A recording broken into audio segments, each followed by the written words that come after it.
রুদ্রজিৎ সিঁদুরে রাঙালেন প্রমিতাকে। বিজয়া দশমীর দিন দেখা গেল রুদ্রজিৎ আর প্রমিতাকে সিঁদুর খেলায় মারতে মা দুর্গার সামনে। একে অপরকে সিঁদুর লাগিয়ে দিলেন টলিপাড়ার এই জনপ্রিয় জুটি। লাল পেড়ে সাদা শাড়ি, মানানসই গয়না, খোলা চুলে অভিনেত্রী পৌঁছেছিলেন দুর্গা মণ্ডপে দেবী বরণ করতে। মায়ের পায়ে হাত দিয়ে প্রণাম করেন দেবী দুর্গাকে। তারপর মা দুর্গা বরণও করে নেন প্রমিতা। দেখা গিয়েছে দুর্গা বরণের পর প্রমিতা আর রুদ্রজিৎকে সিঁদুর খেলায় মারতে। টলিপাড়ার জনপ্রিয় জুটিগুলির মধ্যে একটি হলো রুদ্রজিৎ আর প্রমিতার জুটি। তাদের দুজনকে একসঙ্গে দেখতে বরাবরই অনুরাগীরা ভীষণ পছন্দ করেন। প্রায়শই তারা সামাজিক মাধ্যমের পাতায় নিজেদের ব্যক্তিগত জীবনের নানান খুঁটিনাটি শেয়ার করে থাকেন অনুরাগীদের সঙ্গে।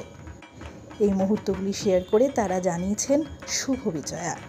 আমাদের তরফ থেকেও রইল তাদের জন্য অনেক শুভকামনা, অনেক শুভেচ্ছা।